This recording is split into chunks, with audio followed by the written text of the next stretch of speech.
Happy Wednesday out there, Team 42. It's your skipper here, Darius to present our macro minute for Wednesday, July 30th, 2025. Hope everyone's having a great week. So, as always, we'll start with our executive summary from today's lead-off morning note. If you would like to review the analysis supporting these conclusions and to see if you need to make any changes in your portfolio to remain on the right side of market risk or to get on the right side of market risk to the extent you haven't been following our KISS or Dr. Mo signals, you need to be a client of 42 Macro. So, today's key macro questions are: is the US Treasury still contributing to our bullish paradigm C theme? And is our 3-year-old resilient US economy theme still valid? Our answers are hard yes in terms of the Treasury and soft yes in terms of our resilient US economy theme. Regarding the Treasury, part 2 of the Q3 quarterly refunding statement, which features the debt issuance composition, was consistent with our guidance for Secretary Bessent and his team to avoid interrupting our bullish paradigm C theme, which we authored back in April. The most positive news from the Q3 QRA was the fact that the Treasury maintained its coupon auction sizes and preserved its guidance to leave them unchanged for the foreseeable future. Also very positive was the Treasury's decision to replenish the depleted Treasury general account balance with bills instead of coupons. As discussed in our July 19th Around the Horn presentation, this is a clear signal that the administration does not want to do anything that upsets the apple cart from the perspective of engineering a boom in the economy and asset markets. Regarding the resiliency of the U.S. economy, the Q2 GDP report, June JOLTS report, and July Conference Board Consumer Confidence report each supported our U-shaped economy thesis, a pillar of support for our resilient U.S. economy theme. The June JOLTS report and July Conference Board Consumer Confidence report both contributed to our labor hoarding thesis, another pillar of support for our resilient U.S. economy theme. The preponderance of recent evidence gives us confidence to reiterate our call for U.S. economic and earnings growth to generally and persistently surprise consensus expectations to the upside over the medium term. So that's, in our opinion, even though growth is slowing, the fact that it is generally and persistently surprising to the upside, as we've been calling for since we authored the Paradigm C theme, is part of the reason, we made new highs in risk assets like stocks and Bitcoin, et cetera. So transitioning to our 42 macro dashboard, as always, a wrap up with a question from our community. This one's titled Wartime Economy. Says Darius always talks about seeing the forest through the trees. I believe the forest is that we are in an AI race / Cold War with China, and it seems like the administration understands this and is admitting it publicly. With that said, it seems that to win this race / war, the Fed is going to have to shift from inflation / jobs mandates to supporting the fiscal spending that needs to happen ASAP to catch up with China. The amount of build out that needs to happen ASAP is insane. I'm actually a bit shocked that the administration isn't putting even more pressure on the need to win this race. It seems like the predator needs to come on ASAP simply for the sake of national security. It seems like a wartime economy and Fed is in the near future. Wartime economy and Fed is in the near future and probably not priced in. In our view, it's not priced in for the record. Everyone is talking about tariffs and thinking the Fed shouldn't cut.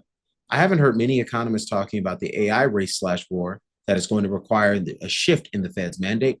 It seems like the Fed needs to shift to support this war, and most don't understand that we are in. It seems silly to worry about inflation when we need power plants and data centers built yesterday. Mwah! Fantastic question. This is exactly what we've been preparing our clients for 2 years now in the context of our investing during a forward turning regime framework. Recall that in the summer of 2023, we did a deep dive study on the forward turning. I'm pulling up our forward turning FAQ here. And one of the key takeaways of quite a few key takeaways in this presentation that have helped our clients, maintain the confidence to, make a ton of money ever since then as a function of a lot of the key takeaways from the presentation, but particularly as it relates to sort of the Feds being forced incrementally and persistently into supporting the fiscal dominance regime.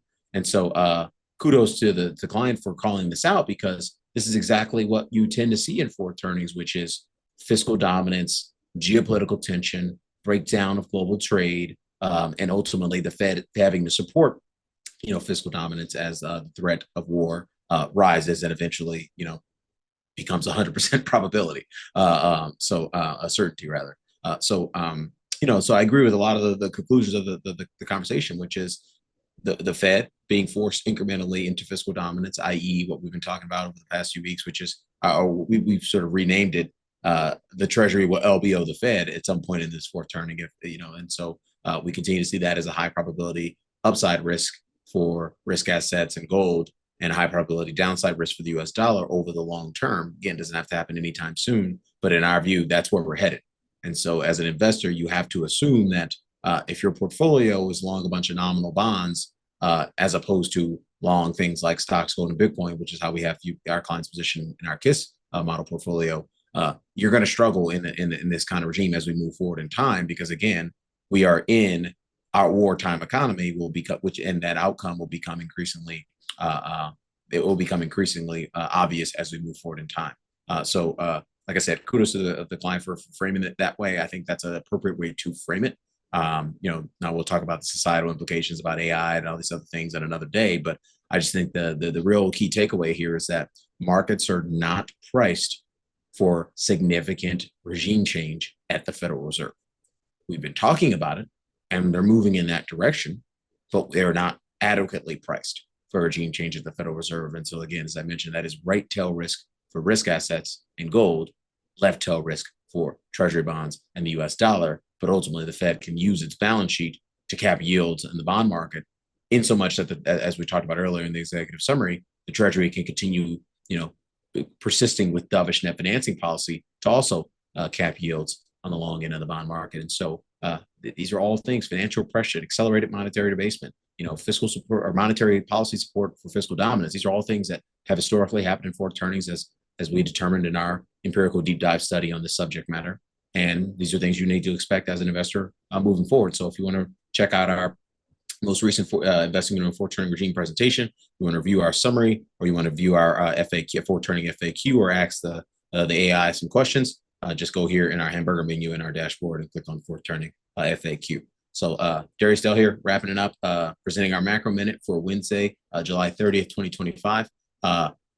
Whoever's the baggy suit wearing bureaucrat down in the government who decided to put the QRA and the FOMC and Q2 GDP all on the same day, can you dump a bucket of water on your head, please? We'll catch you guys back here tomorrow. Cheers. Oh, and by the way, we got Meta and Microsoft earnings too. So big day, but we're going to be here doing our job for our clients, and super proud of that. And we'll always keep our help. We're always working hard to keep our clients on the right side of market risk. And so for those of you guys who've missed that, we did a big deep dive on the QRA and the Q2 GDP report in this morning's lead off morning note, in addition to the GDP data we got in terms of unpacking the GDP data we got out of the Eurozone economy as well. France, Germany, and Eurozone reported GDP as well. So we unpacked that data as well in our lead off morning note, in addition to our, executing our Bayesian inference process. So fantastic process we built. Thousands of clients around the world appreciating it and benefiting from it tremendously. And so we're obviously really grateful for that and feeling really blessed. And I'm gonna stop ranting and rambling and let you guys go. Have a great day. We'll catch you back here tomorrow. Cheers.